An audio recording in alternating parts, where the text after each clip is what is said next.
Hello everyone, and welcome to the 4th episode of LoL Weekly. A weekly show about the League of Legends news and community. The LoL Report. In the news this week, the patch has been delayed because they're trying to basically fix the servers.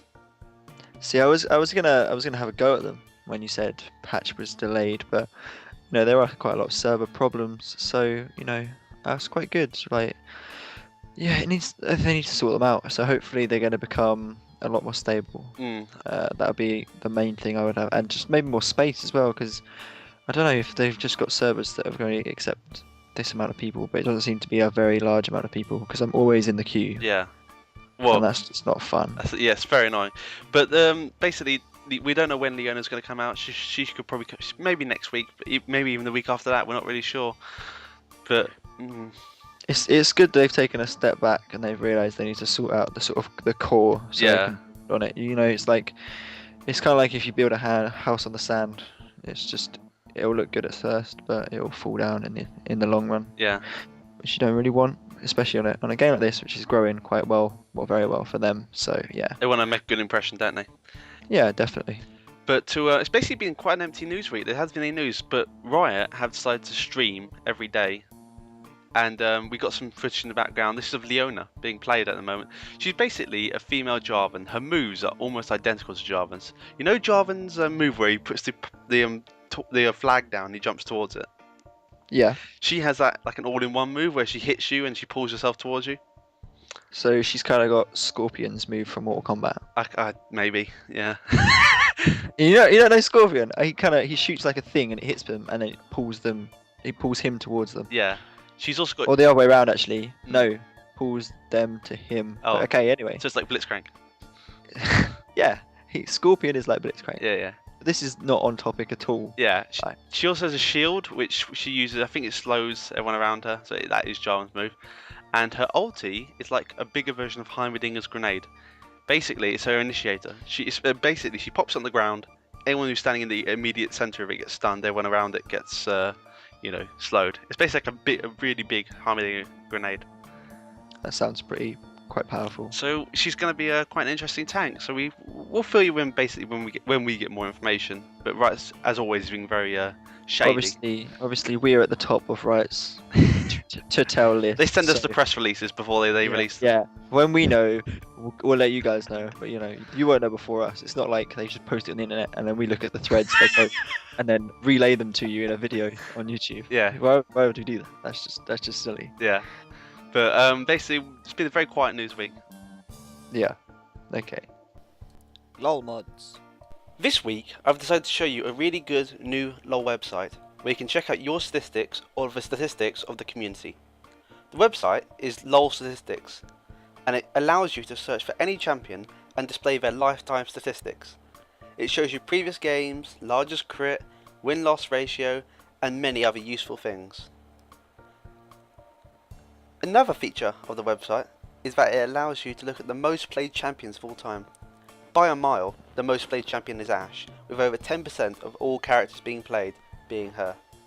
This sort of makes sense, as she's a fairly easy champion to play, and she's very cheap in the store. Karma, on the other hand, is the least played, with 0.6%. This sort of makes sense, as people only tend to play her in all random 1 mid. All in all, this is a very good website, you should check it out, and a link will be posted in the description. LoL Chapter. This week's question. In response to LoLStatistics, should Riot continue to release new characters as opposed to addressing the inherent problem of underplayed and essentially underpowered characters? This week we have a guest speaker, Ginger Opanda. Hi guys. Hiya. So, what do you guys think?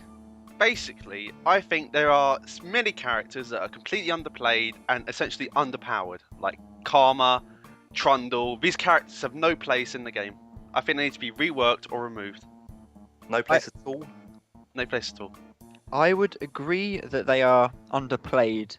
I'm not sure about underpowered. I feel some of these characters are underplayed because of how the mechanics of their moves work, and people find them harder to play. Ashe gets played the most because she's very simple, whereas Kog'Maw has got a more complicated moveset and therefore gets played less. And he suffers from his, not his over complexity because he's not that hard to play.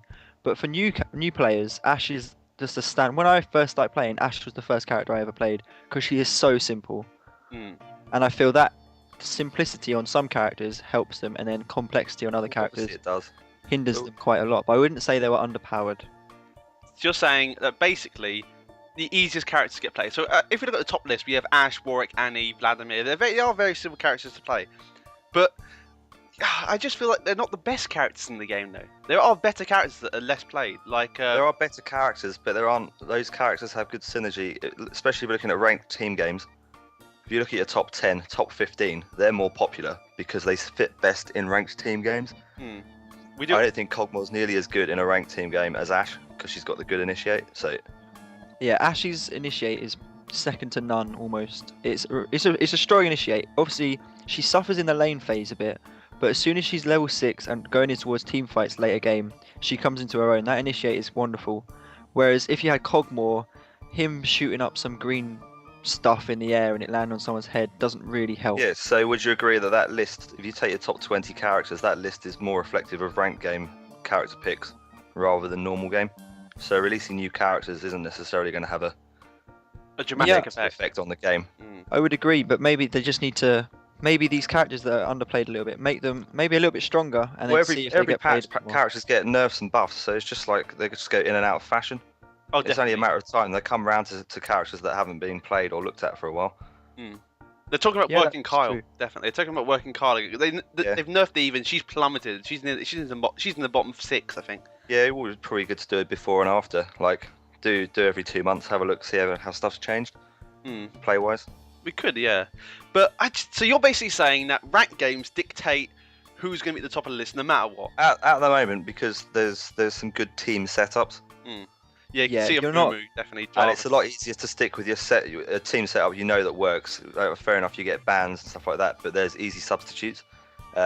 New characters coming in and characters already in the game, such as you've got your less played characters, don't have a place in those teams at the moment. But having said that, releasing new characters into the game might mean they work better with your less played characters. So I don't know. It's you get kind a of- change it's a dynamic bit- of teams.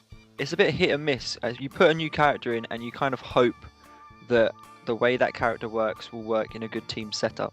You got the success of Vayne and the failure of Oriana, sort of thing. Or if you look at Oriana, not complete fail, but I would say Yorick, barely played. He has no real strong point to being played ever. Yeah, he sucks. He has no. He's got He's got no He's just- position. He just doesn't seem to fit any sort of position in a team. Mm. So he just doesn't get played. And I think when they release characters, it is kind of hit and miss. They either do fit or they don't. And if they don't, they just drop to the bottom of played lists and don't really get played. Well, that's a fair enough comment. So basically, in conclusion, we're saying that characters are only popular because they fit teams. Well, actually, there are characters like Vladimir that are actually quite fun to play, and Gangplank. They don't really fit the team that much, but these characters are at the top of the list because they work well with other characters like a Mumu and Jarvan. So instead of releasing new characters, they should maybe make more characters able to work better. Just a better balance. Maybe address their schedule of releasing characters. Fewer releases, and they can focus on rebalancing if that needs to be done. Sounds like a plan. Whatever you guys think, leave a few comments if you agree or disagree or you want to say something about it. But yeah, definitely a good topic to talk about. Thanks. Thank you. Who's that champion? It's Pantheon. Yep, and the first person to get it right was Pwn News for the win. So congratulations. Congratulations, Pwn Noobs, for the win. It was tough. Oh, what is that?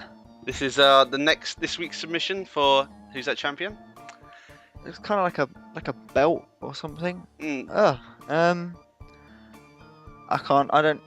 Red and green. red and green, yeah. Is it original skin? We're not going into skins anymore, don't worry. And Hey, I no idea. you have no idea. That's good. So if you think you know, though, you can leave a comment in the section below, and we will announce next week who won. I hope you've enjoyed this episode of LoL Weekly. Thanks for watching, guys. Thanks for watching, and goodbye.